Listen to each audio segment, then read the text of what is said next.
Choosing the right career path for you.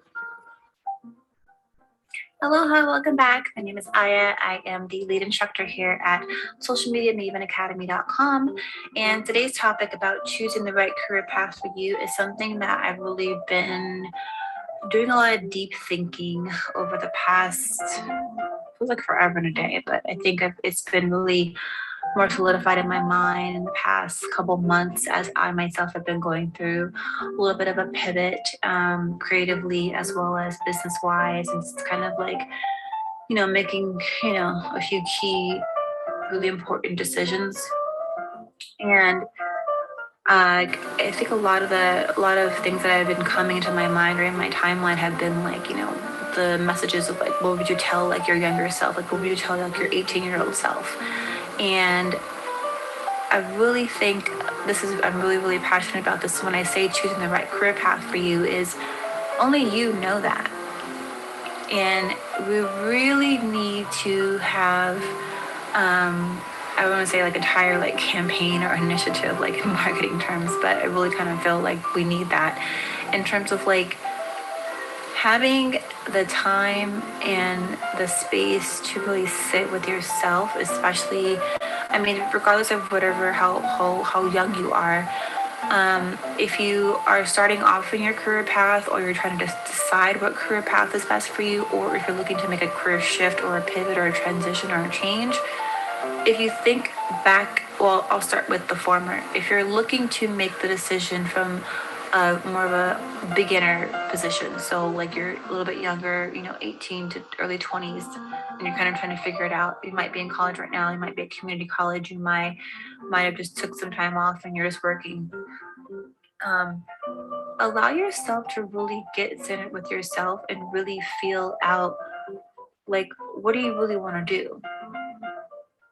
Like, take your journal with you, go to the beach somewhere, go have a nice coffee, go walk around to like your favorite part of the neighborhood or a favorite part of your city. If you have the financial means, I would even encourage you to go check into, a cute hotel or a nice, sonder or an Airbnb for a weekend and just like get centered with yourself and learn to listen to your own mind. Don't have any music playing outside of maybe like some lo-fi or classical, like on low or something. If you want to have a little bit of something, but I would encourage you to not even have that. Just have complete stillness, silence, and allow yourself to connect with yourself. Allow yourself to be out in a space where your mind can be stimulated. And that's why I say get out of your typical routine. If you're not familiar with the work of Dr. Joe Dispenza, he speaks about a lot of the neuroplasticity or blockages in neuroplasticity, which is essentially like the expansion of your mind. So it's like our minds can become really constricted.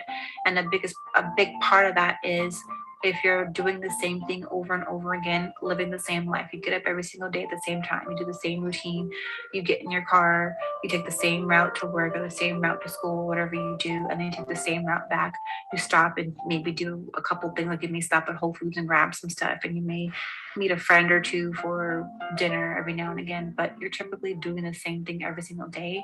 Your mind is not experiencing anything new, and therefore your brain, how they say people are narrow minded. Some people like are so caught up in what they know and they can't know anything else. That's how that happens. And so that's why I'm saying I encourage you, if you're able to, you have the support um, from friends or family or just even for yourself, just to be able to make that investment into yourself, into your future. I would encourage you to go somewhere outside of your norm, get away from your typical city or your town, for a couple days and really allow yourself to get to know yourself so you can make decisions based off of what you truly want. One of my favorite quotes is like, it's not difficult to make decisions once you know what your values are.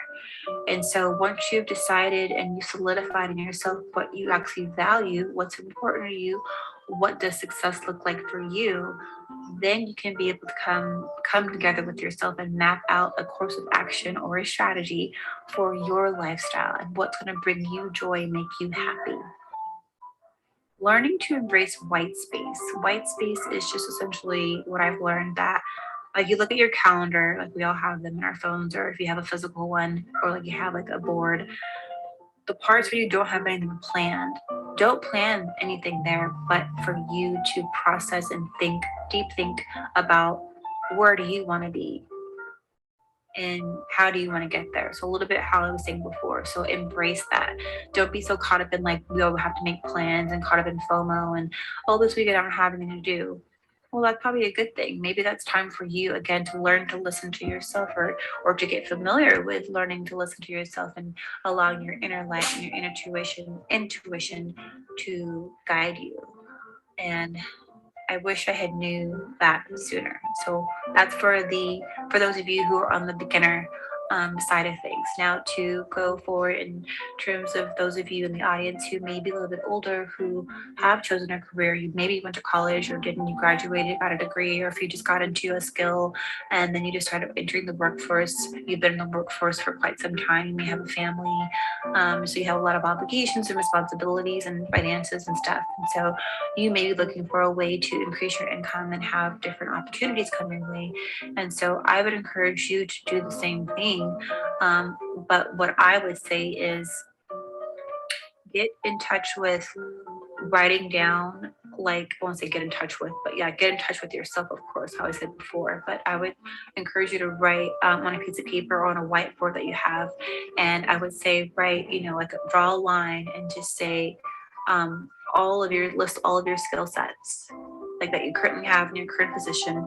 And then on the right side of it, I would write down, think of all the other opportunities that you think, or I'm sorry, the other like job opportunities or industries that excite you and that really light you up, that you would love to be a part of, or get involved in. So when you're thinking about your career transition, like where would you want to go? What would you want to do?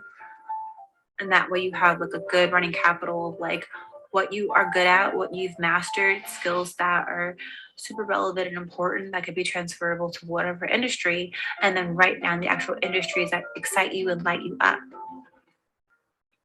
And I think it's unfortunate because if you didn't do the first part earlier on, which again, no blame or shade, because again, society pressures, familial pressures, peer pressure, like all the pressure we have to perform and to do and to show up in ways that other people think we should, because a lot of people are projecting, and that's just what it is. I project, we all project. I just feel like if you're conscientious of it and you're projecting from a place of love and you really care about the person, I'm not going to say that's a bad thing. It's just you have to be careful with what you're projecting, because you could be misconstruing things, because you may be looking at something from a different point of view. So saying that to say is like take some time for yourself. So if you're able to get away for a day or two, and give yourself that white space to really look at your skills and then like the industries that light you up and where you would actually really enjoy going to work every day. If you really don't like where you currently are, it's not over. It's not the end. You have plenty of life left to live. You have so many opportunities that are here in front of you. It's just a matter of allowing your brain and your space, how I said before, getting out of that same old hamster wheel routine, so your mind can actually expand and grow, and new opportunities, ideas for resources, ideas for how to make it work and work out in your favor without you getting in your own way. And I'm saying that with compassion and love, because we typically get in our own way. We are so caught up in like the how, and then immediately the doubt comes in, and then like the fear comes in, and then it's like, I can't do that.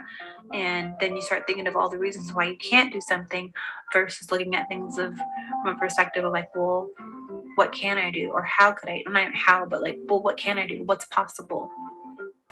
And live more in that space and that energy there, because that's where the pockets of manifestation will really start to unlock and unfold for you. So that's all I had for you today. If you are interested into learning more about this, go ahead and click the video either here or here. And it's titled The Top 5 High Paid Income Skills in Social Media and the Digital Marketing Space. And I will talk to you all very, very soon.